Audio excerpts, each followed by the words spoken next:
नमस्कार, मैं हूं पवन त्यागी। रोहिंग्या इस देश में एक अनुमान के अनुसार कई लाखों की संख्या में है, जिसमें बांग्लादेशी घुसपैठियों की संख्या अगर जोड़ दें तो ये 5 करोड़ बैठ जाती है। एक अनुमान के अनुसार ये घुसपैठिए अवैध रूप से यहां बसे हुए हैं, लेकिन पूरी प्लानिंग के साथ कई राज्यों में डेमोग्राफी को इन्होंने चेंज कर दिया है और बसने में इनको मस्जिद और मदरसे मदद करते हैं। एक नेक्सस पूरा काम करता है, फर्जी दस्तावेज बनाए जाते हैं। यूपी की एटीएस ने तो इस तरह के केस भी पकड़े कि इन्होंने फर्जी दस्तावेजों के आधार पर पासपोर्ट कार्ड तक भी बनवा रखा था, यानी अपना पासपोर्ट बनवा दिया, बैंक में खाते खोल दिए, आधार कार्ड, वोटर कार्ड, पूरा अरेंजमेंट इन्होंने कर दिया। लेकिन इनके पक्षधर भारत के अंदर बैठे हुए हैं और उन्होंने अब सुप्रीम कोर्ट में यह दलील दी है, जब सीए पर बात चल रही है, जब हिंदुओं को और सिखों को, दलितों को नागरिकता देने की बात चली, तो फिर से ये जो वामपंथी लोग हैं सुप्रीम कोर्ट पहुंच गए और इन्होंने कहा कि जब आप इस देश में घुसपैठ करके आए हुए सिखों को नागरिकता दे रहे हो, जब आप हिंदुओं को, दलितों को नागरिकता दे रहे हो, जैन को दे रहे हो, बौद्ध को दे रहे हो, तो फिर मुसलमानों को क्यों नहीं? इस दलील को लेकर मामला सुप्रीम कोर्ट में हियरिंग हुई। सुप्रीम कोर्ट में 2017 में पहले ही केंद्र सरकार यह हलफनामा दाखिल कर चुकी है कि रोहिंग्याओं को हम अपने देश में नहीं बसने देंगे, क्योंकि हम हमारे देश के कानून के हिसाब से काम करेंगे और हमारा देश का कानून वो जिनेवा समझौते पर लागू नहीं होता, क्योंकि हमने उस पर हस्ताक्षर नहीं किए थे और इसलिए किसी भी शरणार्थी को हम अपनी शर्तों पर, अपने नियम के अनुसार बसाएंगे, ना कि इंटरनेशनल दबाव या सुप्रीम कोर्ट के किसी आदेश पर। और इस पर अब सुप्रीम कोर्ट में हियरिंग होगी, अगली तारीख लगी है, लेकिन केंद्र सरकार की तरफ से जो हलफनामा दिया गया है उसमें बिल्कुल स्पष्ट रूप से सुप्रीम कोर्ट में यह बता दिया कि कोई वामपंथी, कोई इंटरनेशनल मानवाधिकार संगठन अगर भारत पर यह दबाव बनाकर इन रोहिंग्याओं को और बांग्लादेशियों को यहां बसाने की कोशिश में है, सफल नहीं होगा। बहुत बड़ा झटका ये एक तरह से उन लोगों को लगा है जो इन रोहिंग्याओं के पक्ष में खड़े हुए हैं। आपको बता दें, ये मामले को लेकर के सुप्रीम कोर्ट में लोग पहुंचे थे और यह हमेशा से आदत है कि रोहिंग्याओं को बसाओ। जिन रोहिंग्याओं को म्यांमार में उनके अत्याचार, क्रूरता के कारण वहां से मार के भगा दिया, और यह भी आप सोचिए कि म्यांमार के बराबर में बांग्लादेश है, जो उन्हीं के धर्म के आधार पर अगर बात करें तो इस्लामिक देश है, वहां वो नहीं रहे, वो अफगानिस्तान नहीं गए, वो पाकिस्तान में नहीं गए, वो लंबी दूरी तय करके हजारों मील की भारत में आ रहे हैं। और यही है षड्यंत्र कि भारत की डेमोग्राफी को चेंज किया जाए, भारत में अपराध किए जाएं, और यही दलील सुप्रीम कोर्ट में केंद्र सरकार की तरफ से जो हलफनामा दाखिल किया गया उसमें बताया गया कि ये जो रोहिंग्या हैं, ये खाली एक मनुष्य के रूप में आप अगर देख रहे हो, हमने ये देखा है, हमारे पास पूरी रिपोर्ट है, अलग अलग राज्यों में ये पूरी प्लानिंग के साथ बसते हैं। जैसे कि पश्चिम बंगाल, हलफनामे में नाम नहीं लिया लेकिन उन्होंने बताया है कि किस तरह से बसते हैं। मैं उदाहरण दे रहा हूं, जैसे आप पश्चिम बंगाल देखिए, पश्चिम बंगाल के 8 जिले आज ऐसे हो चुके हैं जहां मुस्लिम आबादी 42% से ऊपर है, और वहां यह तय हो गया कि ना तो निगम पार्षद कोई हिंदू बनेगा, ना कोई विधायक हिंदू बनेगा, ना कोई वहां पर सांसद हिंदू बनेगा, और जो हिंदू बनेगा वो इन्हीं की शर्तों पे बनेगा।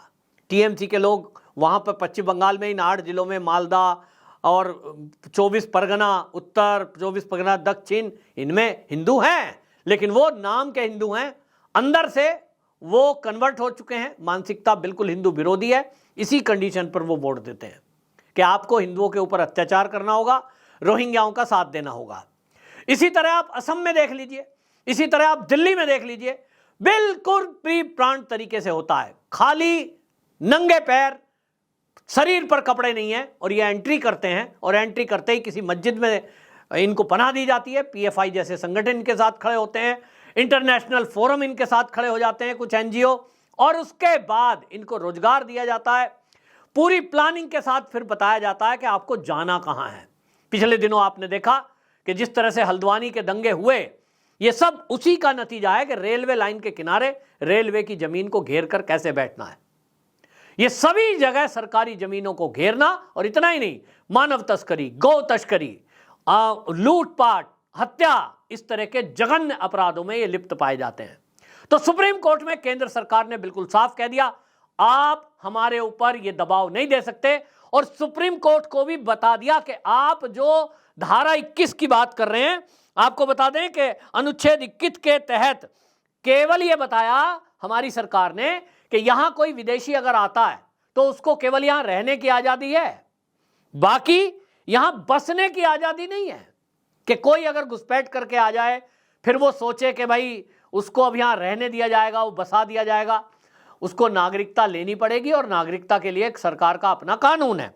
और इसी तरह आपको बता दूं, यूएनएचआरसी में दर्जा देने की जो मांग कर रहे थे और जो एप्लीकेशन सुप्रीम कोर्ट में डली थी, उसमें बिल्कुल मना कर दिया, क्योंकि आपको बता दें हवाला दिया जा रहा था, इन लोगों को कानून का जानकारी नहीं थी कि सरकार, भारत सरकार ने क्या नियम बना रखा है।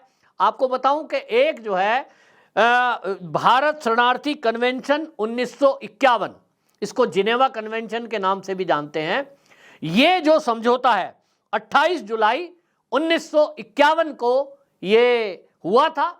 इस समझौते में भारत ने हस्ताक्षर नहीं किए, और यही आज भारत की जीत हुई है। वरना आज ये रोहिंग्या जितने भी हैं, बांग्लादेश जितना भी है, और पाकिस्तानी मुस्लिम भी, ये सब भारत में आ गए होते हैं।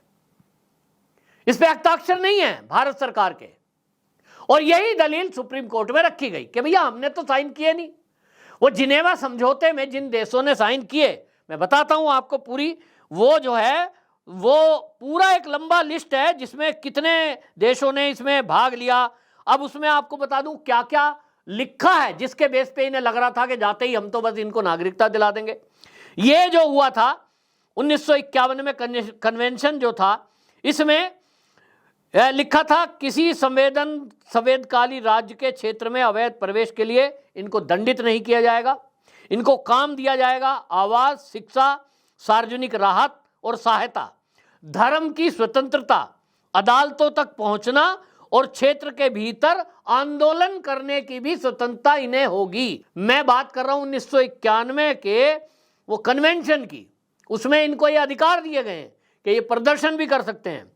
पहचान और यात्रा दस्तावेज इनको जारी करने का अधिकार होगा। पुनर्वापसी से सुरक्षा का अधिकार सभी शरणार्थी पर लागू होगा।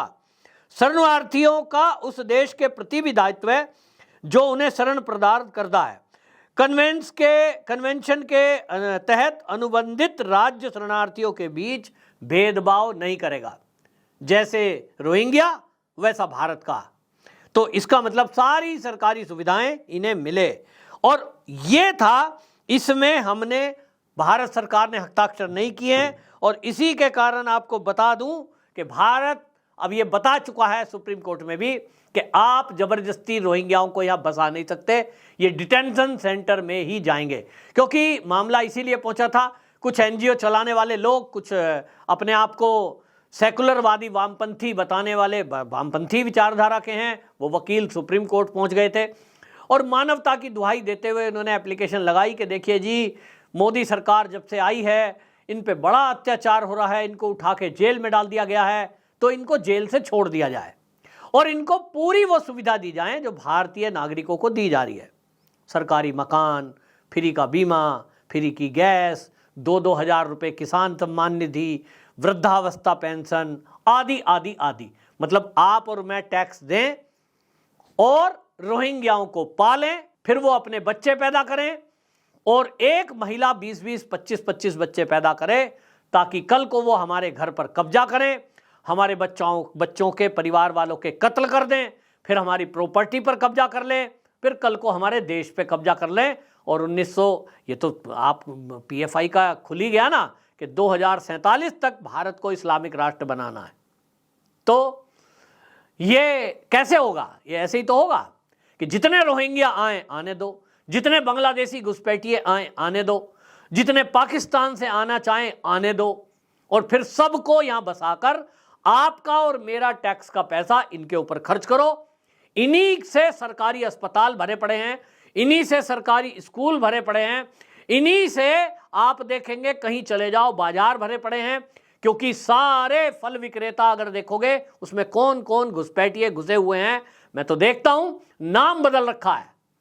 टी स्टॉल कुछ और, बोलेंगे कुछ और। अगर आप पूछोगे ना इनसे, रोहिंग्या और बांग्लादेशियों से, कहां के रहने वाले हो, तो ये पश्चिम बंगाल के किसी भी जिले का नाम बता देते हैं। हावड़ा से हैं, मालदा से हैं, क्योंकि बंगाली आती है, बंगाली भाषी हैं, तो बंगाली बंगाली में बात करेंगे। मैं देख रहा था एक टी स्टॉल वाले को, अमी बंगाली, और बस कुच्चो मच्चो शुरू हो जाती है। उनको लगता है यार अपना ही आदमी है। लेकिन मैंने कहा जरा चाय के पैसे देने हैं, पेटीएम करना है, तो जब बार कोड दिया ना तो उसमें खुलासा हो जाता है कि ये कौन है, तो पता लगता है। तब फिर घटनाएं होती हैं।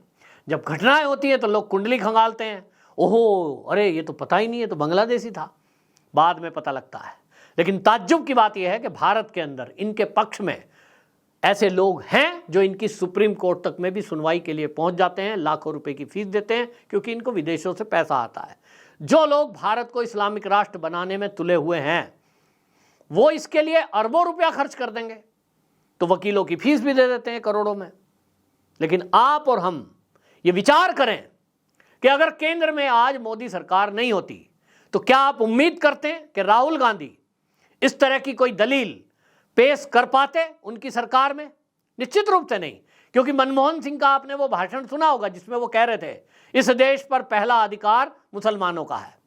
धर्म के आधार पर कांग्रेस ने जिस तरह से ये जो भारत में मुसलमान रह गए थे इनको वक्फ बोर्ड बना करके अरबों रुपए की जमीन दी, मुस्लिम पर्सनल लॉ बोर्ड बना दिया, इनको सुविधाएं दी, और इनके लिए इनकी वोट लेने के लिए सुप्रीम कोर्ट तक के फैसलों को बदल दिया, हिंदुओं को दबाया, मंदिर नहीं बनने दिए, ये सब किया उस कांग्रेस ने। तो आज अगर ये केस कांग्रेस की सरकार के समय में सुप्रीम कोर्ट गया होता तो सरकार की तरफ से जो हलफनामा मोदी सरकार की तरफ से रखा गया है ये इसके उलट होता और आज इन सबको नागरिकता मिल गई होती। और दूसरी बात, हिंदुओं से कितनी नफरत है इस देश की, समाजवादी पार्टी हो, चाहे कांग्रेस हो, चाहे आप पार्टी हो, चाहे टीएमसी हो, देखो सीएए के नाम पर मात्र 8 से 9 लाख हिंदू, दलित और सिखों को नागरिकता देने का कानून सरकार लाई, मोदी सरकार, और ये सब उसका विरोध कर रहे हैं। यानी 9 लाख सिख तो बहुत थोड़े से हैं, उसमें दलित हैं, बौद्ध हैं, उनको हिंदुओं को नागरिकता ना मिल जाए, सिखों को नागरिकता ना मिल जाए, रोहिंग्या भले ही 5 करोड़ आ जाए। यह है इस देश के विपक्षी पार्टी, खासतौर पे कांग्रेस, टीएमसी, आम आदमी पार्टी और वामपंथियों का बिल्कुल एक भयावह सच। और हम इतने मूर्ख हिंदू हैं कि फिर भी इन्हीं के पीछे खड़े हैं, इन्हीं को वोट देंगे और मोदी से सवाल करेंगे। अगर देश बचाना है तो यह अवसर है, बहुत सोच समझकर वोट देना है। देश रहेगा तो जाति रहेगी, देश रहेगा तो आप और हम रहेंगे, देश रहेगा हमारे बच्चे सुरक्षित रहेंगे। ये जो रोहिंग्या हैं इनका बाहर जाना बहुत जरूरी है और इसीलिए मोदी बहुत जरूरी है। आपकी राय क्या है जरूर कमेंट बॉक्स में बताएं। वंदे मातरम।